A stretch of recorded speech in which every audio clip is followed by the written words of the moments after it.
Hello friends, मी Vishakha global online मराठीमध्ये आपल्या सर्वांचं स्वागत आहे. आजच्या सेशनमध्ये आपल्याला महाराष्ट्र सेट परीक्षा 2025 साठी पेपर टू इकॉनॉमिक्सचं प्रिपरेशन करायचं आहे आणि या प्रिपरेशनमध्ये मायक्रो इकॉनॉमिक्स हा युनिट आज आपण बघणार आहोत, ज्यामध्ये MCQs on law of demand and supply याच्यावरचे स्पेसिफिकली म्हणजे मायक्रो इकॉनॉमिक्स मधले या टॉपिकवरचे एमसीक्यूज आपण बघणार आहोत. लक्षात घ्या, या एमसीक्यूजच्या प्रॅक्टिसने तुमच्या या ज्या बेसिक कन्सेप्ट आहेत त्या क्लिअर होतील. त्या क्लिअर झाल्यानंतर कशा पद्धतीने क्वेश्चन्स विचारले जाऊ शकतात, त्या कन्सेप्टला कुठल्या दृष्टिकोनातून विचारलं जाऊ शकतं याची आयडिया तुम्हाला येते. Okay okay so session start करण्यापूर्वी एक इम्पॉर्टंट सूचना किंवा संधी आहे त्या स्टुडंटसाठी जे स्टुडंट्स यावर्षीची एक्झाम टार्गेट करतात 2025 ची एक्झाम, त्यांच्यासाठी इकॉनॉमिक्स पेपर 2 साठी एक फुल कोर्स आम्ही घेऊन आलो आहोत. ज्या फुल कोर्समध्ये आम्ही तुम्हाला देणार आहोत संपूर्ण अभ्यासक्रमावरील नोट्स, संपूर्ण अभ्यासक्रमावरील mock test, video lectures, live lectures, PYQs आणि पेपर 1 फुल कोर्स. म्हणजेच हा फुल कोर्स जो आहे तो पेपर 2 सोबतच पेपर 1 चं सुद्धा प्रिपरेशन तुमचं करून घेणार आहे. या फुल कोर्सची फीस आहे 10,000 रुपीज, 20% डिस्काउंट त्याच्यावरती मिळणार आहे आणि आफ्टर डिस्काउंट त्याची फीस फक्त 8,000 रुपीज होते. तर 8,000 मध्ये तुम्हाला दोन्ही पेपरचं प्रिपरेशन मिळेल. फक्त इकडे दिलेल्या व्हॉट्सअप नंबरला मेसेज करा किंवा प्ले स्टोअरवरून ग्लोबल ऑनलाईन नावाचं ऍप डाउनलोड करा. ऍपच्या सर्च बॉक्समध्ये जस्ट टाईप करा मेसेज इकॉनॉमिक्स 2025 आणि लगेचच कोर्सला जॉईन व्हा. लक्षात घ्या, 24 फेब पासून न्यू बॅच आपली सुरू होत आहे या इकॉनॉमिक्स फुल कोर्स साठी, जे तुम्हाला प्रिपेअर करण्यासाठी हेल्प करेल. ठीक आहे, so that is our first question. Micro economics मधला law of demand and law of supply म्हणजे मागणीचा नियम आणि पुरवठ्याचा नियम या दोन्हीवरचे एमसीक्यू आपल्याला इथे प्रिपेअर करायचे आहेत. So let's start. The law of demand states that keeping other factors constant, when the price of good increases, the quantity demanded. Simple एक कन्सेप्ट क्लिअर करणारा तुमचा हा क्वेश्चन आहे. सो याच्यामध्ये सांगा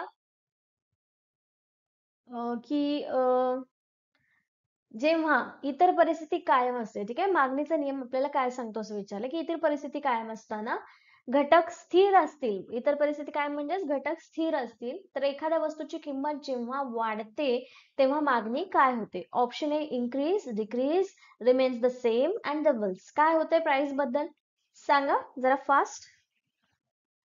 Okay, the correct price, sorry, the correct answer is option B, decreases, कमी होते. कारण मागणीचा नियम काय सांगतो? जेव्हा किंमत, आता किंमत वाढली तर मागणी घटली. ठीक आहे, किंमत वाढली म्हणजे मागणी घटली आणि किंमत जर कमी झाली तर मागणी वाढली. हा असा इनव्हर्स रिलेशन दोघांमध्ये आहे, अपोजिट रिलेशन आपल्या ह्याच्यामध्ये आहे. कशामध्ये? मागणी आणि किंमत मध्ये. ठीक आहे, next question. Which of the following is not an exception to the law of demand? खालीलपैकी कोणता मागणीच्या कायद्याला अपवाद नाहीये?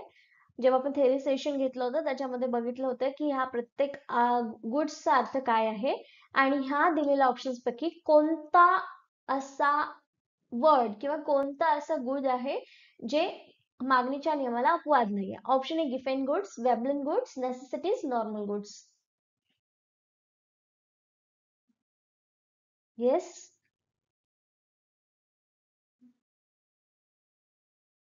Okay. The correct answer is option D, normal goods. Normal goods हे काय आहेत? Is not an exception to the law of demand. Exception, आता हे जे गिफेन गुड्स आहेत, वेबलन गुड्स आहेत, नेसेसिटी जे आहे, जीवनावश्यक वस्तू आहे, वेबलन माल आले, गिफेन माल असेल, हे काय सांगतात आपल्याला की मागणीचा नियम या गोष्टींच्या बाबतीत कसा होतो? चुकीचा ठरतो किंवा इथे मागणीचा नियम लागू होत नाही. ठीक आहे, जसं आता गिफेन गुड्स आहेत. गिफेन गुड्स म्हणजे काय म्हणू शकतो की बाजरी म्हणजे क्वालिटी वरती, जर क्वालिटी कमी असेल, ठीक आहे, तर याच्यामध्ये वेबलन गुड्स म्हणजे हाय हाय व्हॅल्यू वाल्या किंवा प्रेस्टिजियस वस्तू असतील, ब्रँड असतील, तर ब्रँडच्या बाबतीमध्ये तुमचं इन्कम किंवा किंमत कमी झाली काय वाढली काय, ब्रँड फक्त शो करण्यासाठी असतो तर लोक ते काय करतात? घेतातच. ठीक आहे, म्हणजे काय म्हणू शकतो आपण? सोशल स्टेटस साठी. आणि गिफेन माल कसा असेल की ज्याची क्वालिटी कमी असेल आणि तो कितीही महाग झाला तरी लोक त्याला घेणार नाहीत कारण त्याची चांगली क्वालिटी नाहीये. ठीक आहे, आणि नेसेसिटीज, जीवनावश्यकच्या बाबतीमध्ये तर मागणीचा नियम म्हणजे तुमची प्राइस वाढली तरी तुम्हाला ती वस्तू घ्यावंच लागते. मग ह्या तिन्ही गोष्टी ज्या आहेत त्या एक्सेप्शन आहेत लॉ डिमांड ऑफ लॉ ला. ठीक आहे, मागणीच्या कायद्याला हे तीन एक्सेप्शन्स आहेत, अपवाद आहेत. पण नॉर्मल गुड्स जे आहेत त्यांच्या बाबतीत हा लॉ ऑफ डिमांड जो आहे, किंमत आणि मागणीचा संबंध जो आहे तो इथे आपल्याला दिसून येतो. म्हणून नॉर्मल गुड या क्वेश्चनचं करेक्ट आन्सर आहे. Next question, the law of demand assumes that, मागणीचा नियम असे गृहीत धरतो की, काय गृहीत धरतो? Option A, consumer income changes, price of substitute changes, other factors remains constant and population changes. आता याच्यामध्ये सांगा काय गृहीत धरतो मागणीचा नियम?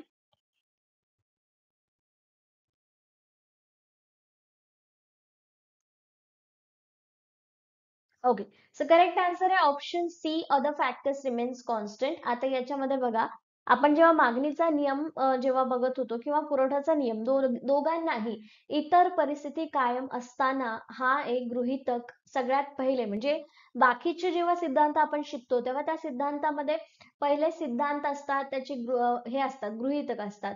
पण मागणीचा आणि पुरवठ्याचा नियम जेव्हा आपण स्टेटमेंट देतो त्या नियमाबद्दल किंवा त्या सिद्धांताबद्दल, तेव्हा त्याच्या स्टेटमेंटमध्येच असं लिहिलेलं आहे की इतर परिस्थिती कायम असताना, म्हणजेच याच्यामध्ये कुठल्याही समजा गव्हर्नमेंटचा टॅक्स आहे किंवा आणखीन वेगवेगळ्या गोष्टी ज्या आहेत त्या याच्यामध्ये ऍड न करता त्या सगळ्या नॉर्मल आहेत असं कन्सिडर करून हा लॉ जो आहे तो अप्लिकेबल केला तरच हा लॉ आपल्याला बाजारामध्ये दिसतो. म्हणून ऑप्शन सी इथे करेक्ट आहे, अदर फॅक्टर्स रिमेन्स कॉन्स्टंट. ठीक आहे.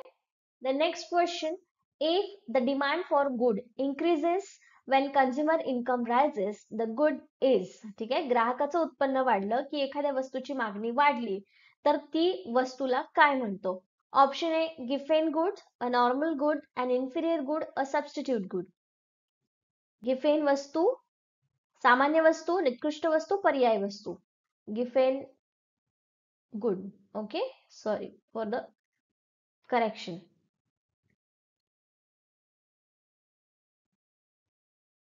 ओके, करेक्ट आन्सर आहे option A, a normal good. ठीक आहे. आता हे इन्फिरियर गुड, सबस्टिट्यूट गुड हे काय मागणीच्या नियमाला अपवाद आहेत आणि त्यांनी आपल्याला काय विचारलं की ग्राहकाचं उत्पन्न वाढलं की वस्तूची मागणी पण वाढते. हे काय आहे? वस्तूच्या मागणीच्या नियमामधला एक प्रकार आहे. बाकीच्या गोष्टींमध्ये असं होत नाही की मागणी वाढली म्हणजे सॉरी, उत्पन्न वाढलं म्हणजे त्यांची मागणी सुद्धा वाढेल. म्हणून ऑप्शन बी इथे करेक्ट आहे, एक सामान्य वस्तू. ओके. नेक्स्ट क्वेश्चन आहे, the demand curve generally slopes downward due to, मागणीचा वक्र सामान्यतः खालील कारणांमुळे खाली उतरतो. आता बघा, मागणीचा वक्र डोळ्यासमोर घ्या जो आपण अभ्यास केला होता. कसा येतो मागणीचा नियम? मागणीचा वक्र, सॉरी, अशा पद्धतीने आपल्याला मागणीचा वक्र दिसतो. ठीक आहे. तर याच्यामध्ये काय रिझन आहे? Law of increasing returns, law of diminishing marginal utility, government intervention, supply constraint. मागणीचा वक्र सामान्यतः खालील कारणांमुळे खाली उतरतो.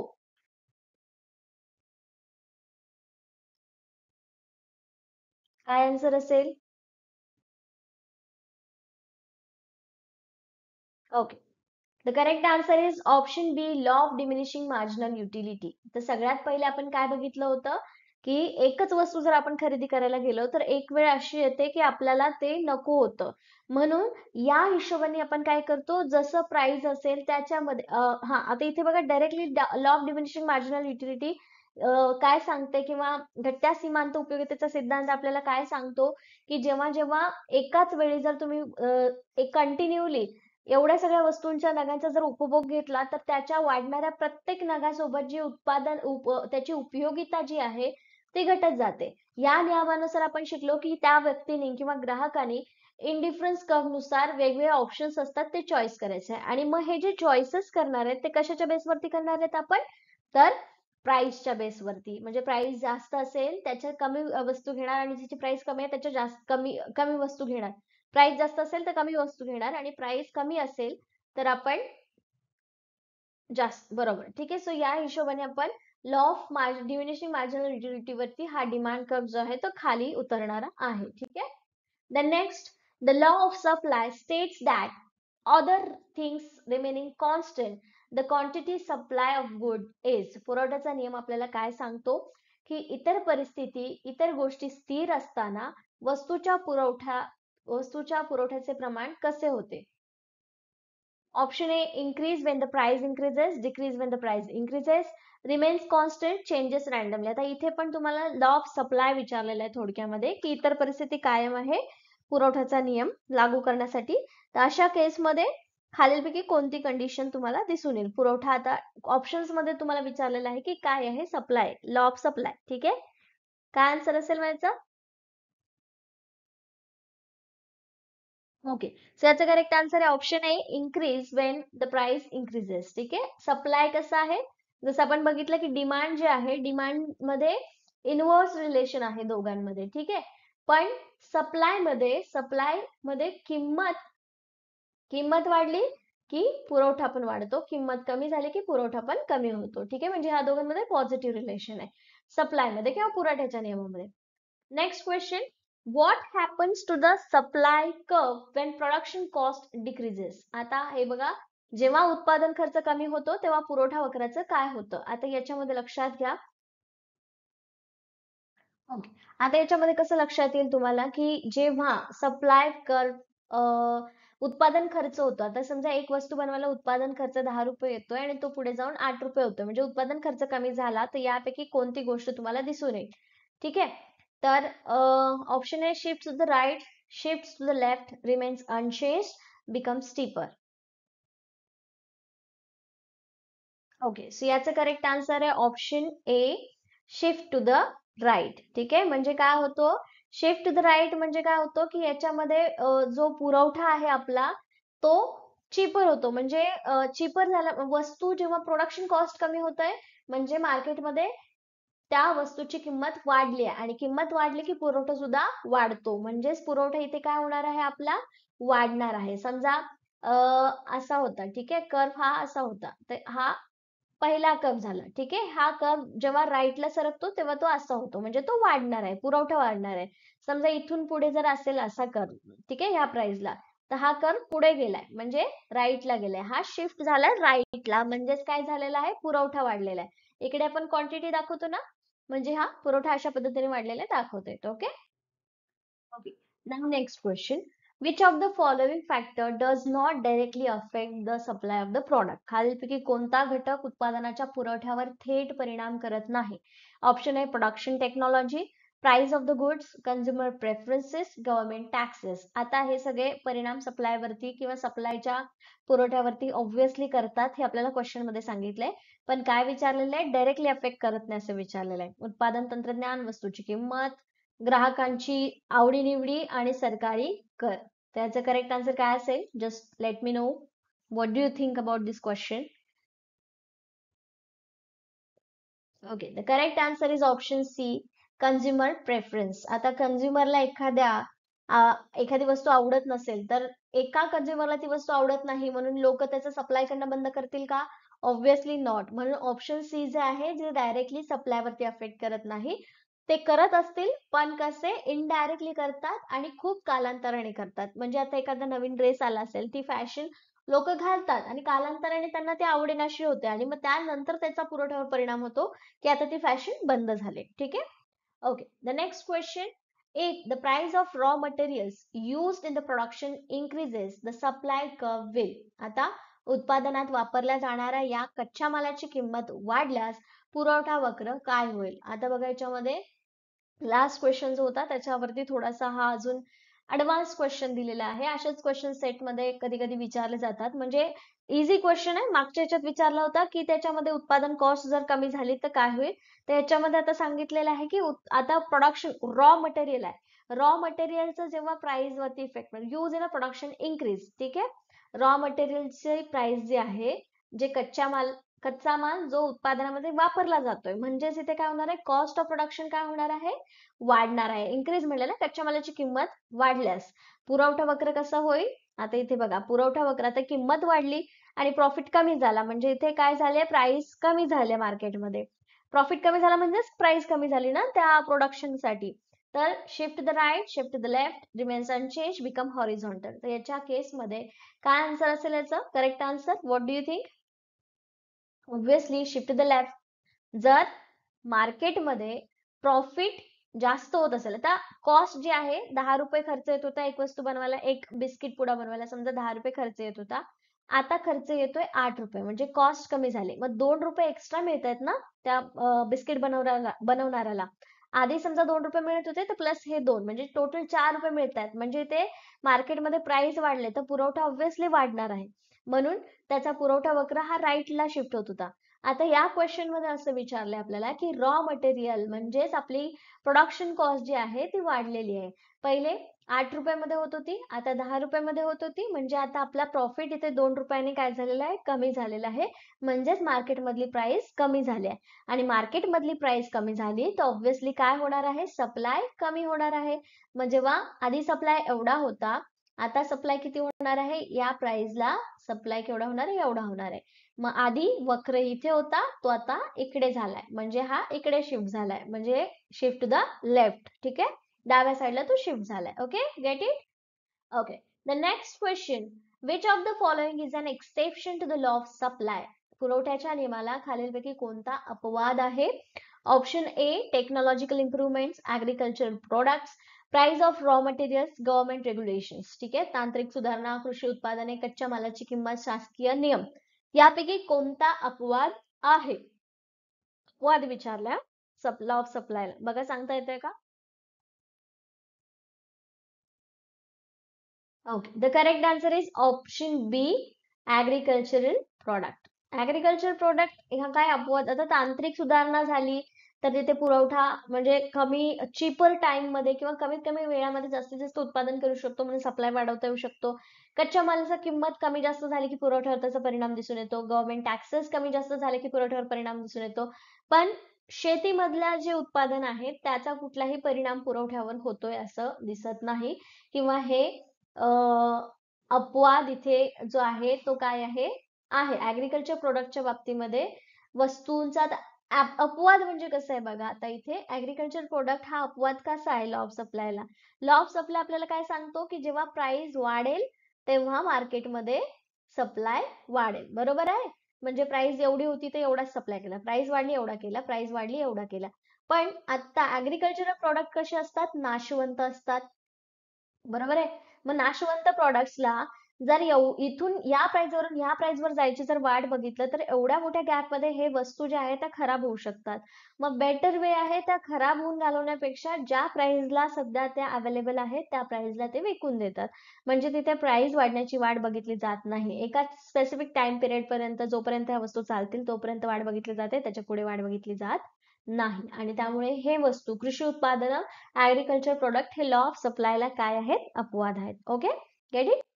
The next question, if two goods are substitutes and increase in the price of one will, जर दोन वस्तू एकमेकांना पर्याय असतील आणि त्यातल्या एका वस्तूची किंमत वाढली.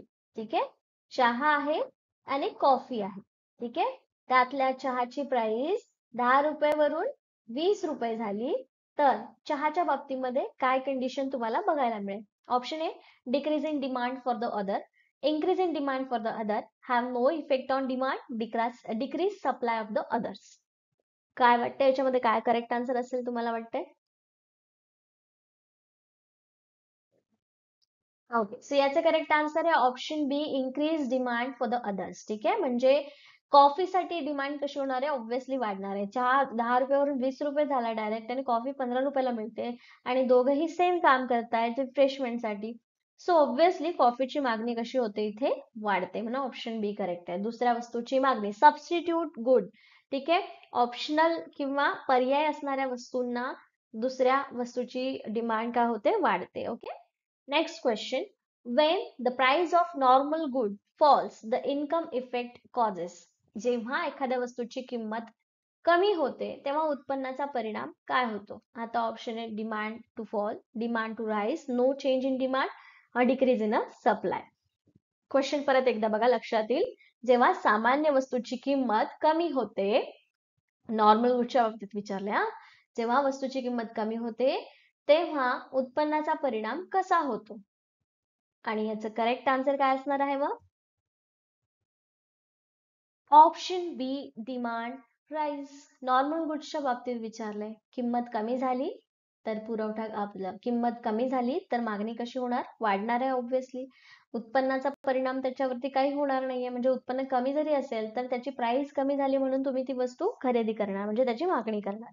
ठीक आहे, next question, the demand curve shift to the right when. आता इथे बघा डिमांड कर्व मागणी वक्र उजवीकडे वळतो जेव्हा, आता कधी घडतो बघा, consumer income decreases, price of the goods increases, price of the substitute good rises, price of the complement rises. आता याच्यामध्ये बघा हा आहे आपला मागणी वक्र. ठीक आहे, मागणी वक्र कसा आहे, असा आहे.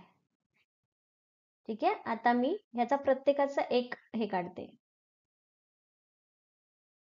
हे इथं आलं. ठीक आहे, हा इथे आला, हा इथे आला. ठीक आहे, हा मागणी वक्र आहे आपला स्टीपर पूर्ण D, left to right, sorry, left to right going down. ठीक आहे, हा आहे. मग डिमांड कर्व राईट साईडला कधी शिफ्ट होईल, तर याचं करेक्ट आन्सर काय असणार आहे, ऑप्शन सी. आता म्हणजे वस्तूची मागणी डायरेक्ट डिमांड कर्व जो आहे असा आहे आणि तो पुढे शिफ्ट होतोय. कधी होणार आहे, सेम प्राइस आहे किंवा कमी प्राइस असेल त्यावेळेस त्याची डिमांड, दुसऱ्या वस्तूची जेव्हा मागणी येईल तिथे त्यावेळेस ते आपल्याला प्राइस वाढलेली दिसणार आहे. पण कोणत्या वस्तूच्या बाबतीत, फक्त पर्यायी वस्तूच्या किमती जेव्हा वाढतील त्यावेळेस. Okay, next question. A movement along the demand curves occurred due to. मागणीच्या वळणावर एक हालचाल खालीलप्रमाणे होते. Option A, change in consumer income, change in price of the goods, change in population, change in government policy. ग्राहकाच्या उत्पन्नात बदल होतो, ग्राहक वस्तूच्या किमतीत बदल होतो, लोकसंख्येतील बदल होतो का सरकारी धोरणामध्ये बदल होतो. कोणती मुवमेंट आहे डिमांड कर्व मध्ये होत असते,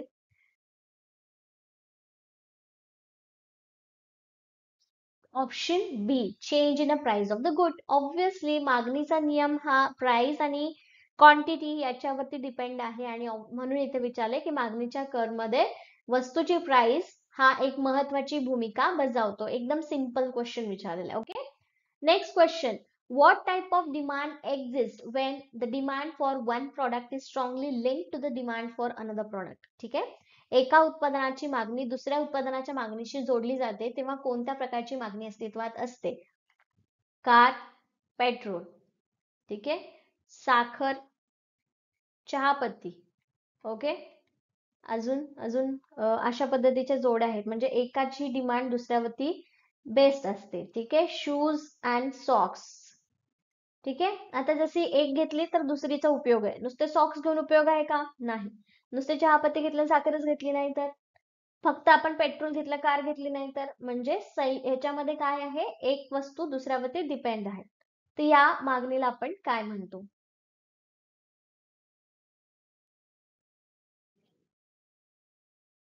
joint demand, competitive demand, composite demand, independent demand.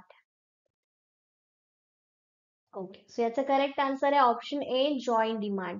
आता याच्यामध्ये तुम्हाला कन्फ्युजिंग करणारा क्वेश्चन आहे, संयुक्त मागणी जॉईंट डिमांड म्हटलेला आहे आणि याच्यामध्ये आपला वर्ड नाहीये जो आपण यूज करतो याच्यासाठी, कॉम्प्लिमेंटरी गुड्स. कॉम्प्लिमेंटरी गुड्सला जॉईंट डिमांड असं म्हणू शकतो. त्या दोन वस्तूंच्या एकत्र मागणी करण्याला आपण जॉईंट डिमांड असं म्हणतो ना. ऑप्शन ए इथे करेक्ट आहे. कॉम्प्लिमेंटरी गुड्स असं विचारलं असतं तर ते ऑप्शन तुम्ही करेक्ट दिलं असतं. ठीक आहे, पण इथे नाहीये त्यामुळे जॉईंट डिमांड याच्यामध्ये करेक्ट आन्सर आहे.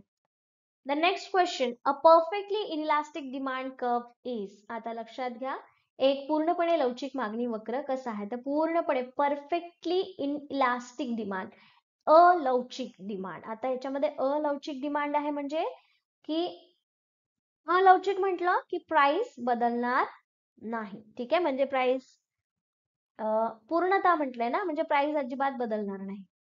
ठीक आहे, आणि डिमांड मात्र काय होणार, सॉरी,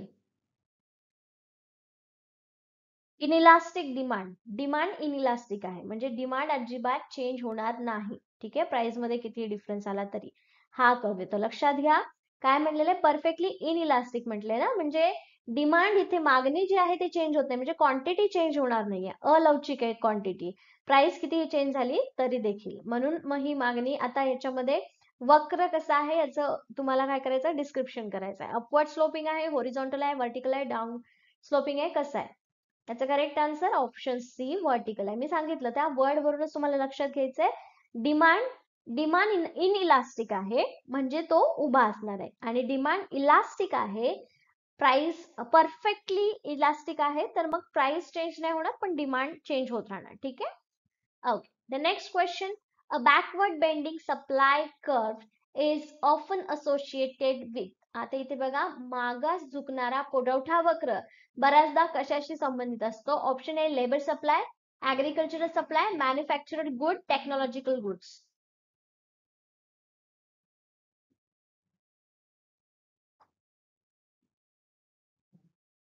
काय आन्सर असेल?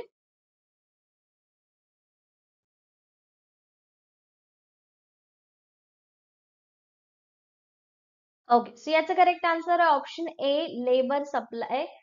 कामगारांचा पुरवठा जो आहे तो काय होतो? नेहमी असा असतो. ठीक आहे, म्हणजे पहिले आता हा सप्लाय कर नॉर्मल असा आहे, पण लेबरच्या बाबतीमध्ये हा सप्लाय कर असा होतो. ठीक आहे, का होतो? कारण याच्यामध्ये बघा सबस्टिट्यूशन इफेक्ट आहे, म्हणजे बघायला गेलं तर जसा प्राइस वाढेल तसं तिथे काय व्हायला पाहिजे? प्राइस म्हणजे सप्लाय वाढायला पाहिजे. बरोबर आहे, पण अशी एक वेळ येते की तिथे वस्तू म्हणजे श्रमिक जे आहे जास्त अवेलेबल होतात. कमी, आता जर कॉम्पिटिशन जास्त असेल तर आपण काय म्हणतो की मी कमी पैशावर काम करायला तयार आहे. ठीक आहे, म्हणजे इथे कमी पैशावरती काम करायला तयार होतात जेव्हा श्रमिक, कारण कॉम्पिटिशन जास्त आहे आणि सगळ्यांना कामाची गरज असते त्यामुळे. आणि त्यामुळे हा सप्लाय कर जो आहे लेबर कर्वच्या बाबतीमध्ये बॅकवर्ड बेंडिंग असतो. ठीक आहे, वेज लेवल कमी करतात. Okay. The next question, if there is an improvement in technology, what happens to the supply curve?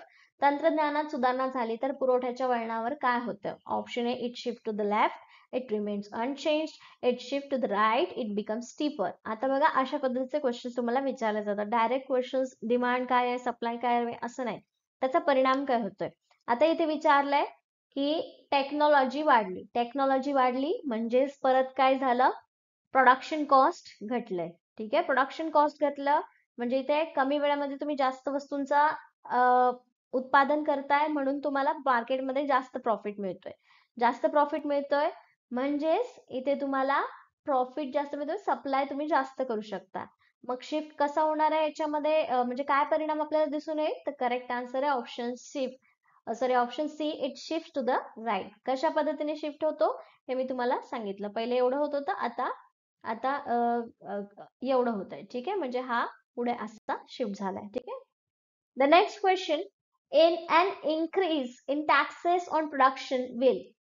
उत्पादनावरील करात वाढ होईल तर काय होईल? Option A shift to the supply curve to the right, shift the supply curve to the left, have no effect on supply, cause upward movement along the supply कर.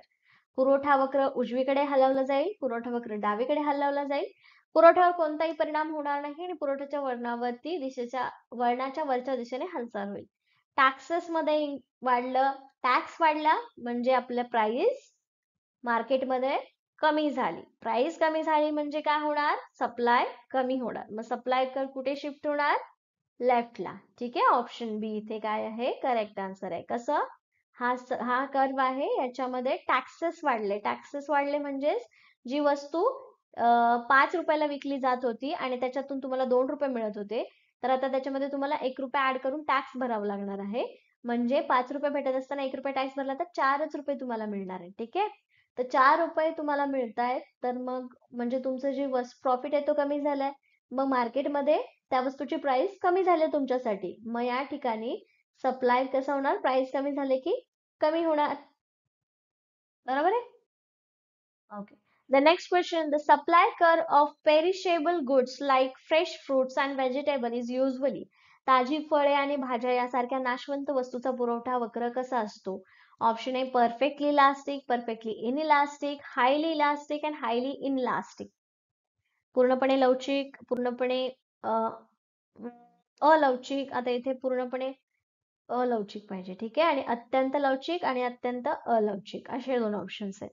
4 options आहेत. त्याच्यापैकी करेक्ट आन्सर काय असेल? मग option D highly inelastic. मी आपण agriculture प्रोडक्टच्या बाबतीमध्ये जी condition बघितली की थोडासा प्राइस मध्ये चेंज झाला तरी डिमांड मध्ये भरपूर फरक या फ्रेश फ्रुट्स व्हेजिटेबल्स मध्ये होणार आहे, म्हणून याला आपण अत्यंत लवचिक किंवा हायली इलास्टिक म्हणतो.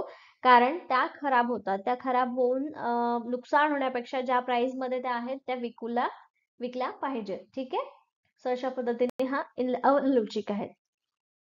The next question, what happens when a price ceiling म्हणजे maximum price is imposed below the equilibrium price? समतोल किमतीच्या खाली किंमत मर्यादा लादली जाते तेव्हा काय होतं? Option surplus of goods, shortage of goods, no effect on supply, equilibrium is maintained. काय होतं? समतोल किंमत. आता समतोल किंमत म्हणजे आता बघा, समतोल किंमत हा एक पॉइंट आपला राहिलाय, पण येथे सप्लाय सोपी आहे. हा आहे सप्लाय कर्व, हा आहे डिमांड कर्व. ठीक आहे, ह्याच्यामध्ये डिमांड कर्व म्हणजे कंझ्युमरची प्राइस आहे आणि सप्लाय कर्व म्हणजे विक्रेत्यांची प्राइस आहे. तर त्या दोघांची प्राइस ज्या ठिकाणी मॅच होते ती आहे समतोल किंमत. ठीक आहे, म्हणजे दोघांनाही ती किंमत परवडते. पण ह्या किमतीच्या खाली कमाल किंमत जर लादली गेली तर काय होऊ शकतं? म्हणजे जास्त जर किंमत घेतली, ठीक आहे, बिलो इक्विलिब्रियम प्राइस, समजा 10 रुपये प्राइस आहे, त्याच्यापेक्षा 8 रुपये यायचं, तर काय होऊ शकतं नेमकं? सो याचं करेक्ट आन्सर आहे option B, shortage of goods. Shortage of goods का? कारण इथे सप्लाय, नुकसान कोणाला होतंय? प्राइस कमी झाली तर नुकसान कोणाला होतंय? सप्लायर्सला होतंय. सप्लायर्स काय करतील मग? वस्तूंचा साठा करून ठेवतील, मार्केटमध्ये वस्तू आणणार नाहीत, कारण याची प्राइस खूप कमी आहे. बरोबर आहे ना? पुरवठ्याचा नियम तोच सांगतो ना आपल्याला की जर प्राइस कमी असेल तर वस्तूचा पुरवठा कमी होणार.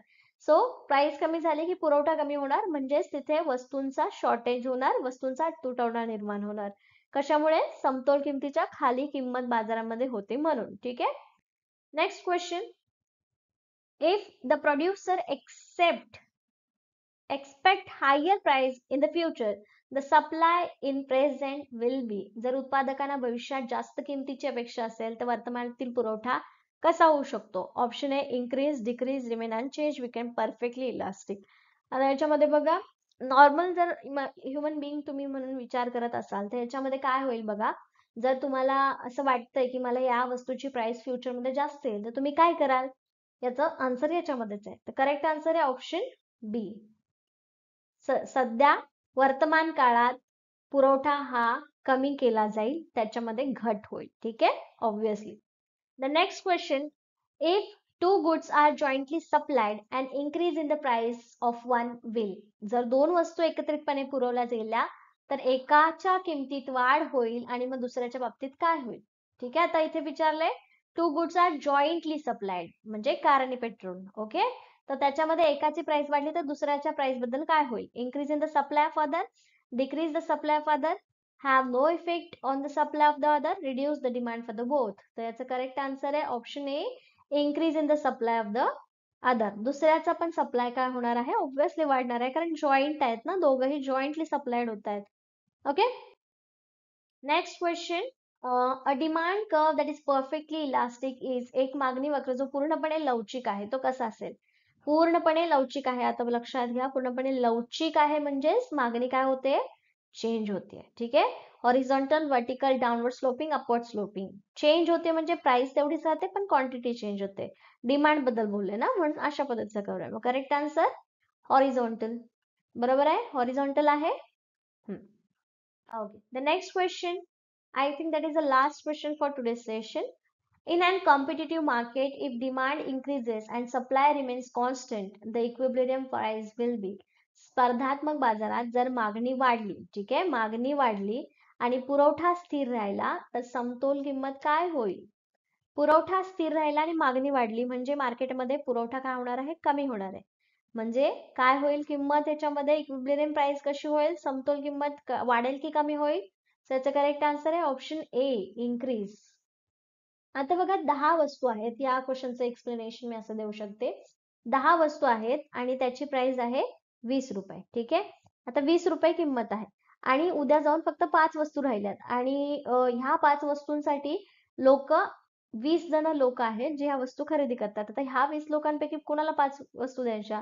मग ह्याच्यासाठी ह्याची प्राइस काय होते? 30 रुपये होते. म्हणजे ह्याची प्राइस जी आहे ती इक्विलिब्रियम पॉइंट वरती वाढते, कारण साठा कमी आहे, पुरवठा कमी आहे. म्हणून मार्केटमध्ये असंच असतं ना की जर 60 वस्तू कमी राहिल्या असतील तर त्याची प्राइस महाग होते, जेणेकरून ज्यांना परवडतंय किंवा कमीत कमी लोकांनी याला खरेदी करण्यासाठी हे व्हावी, मारामारी होऊ नये, या सगळ्या गोष्टी त्याच्यामध्ये येतात आणि समतोल किंमत जी आहे ती तिथे काय होते, वाढते. ठीक आहे. 10 रुपये जी वस्तू 10-20 रुपयाला मिळत होती ती आता 30 रुपयाला मिळते, कारण ह्याचा पुरवठा कमी झालाय. Okay. So equilibrium price will be increase, वाढणार. Okay. That's it for today. आजच्या सेशनसाठी एवढंच. एमसीक्यूज बघितलेत आपण law of demand and law of supply वरचे. टोटल 25 एमसीक्यूज बघितलेत. होपफुली याच्यातल्या बेसिक कन्सेप्ट तुमच्या या एमसीक्यूज मुळे क्लिअर झालेत की नाही हे समजेल. या क्वेश्चन्स मध्ये काही डाऊट्स असतील तर मला विचारू शकता, डायरेक्ट विचारा किंवा ग्रुपमध्ये विचारा. ठीक आहे. Okay. Okay, that's it for today. Thank you everyone. Have a good night and all the best.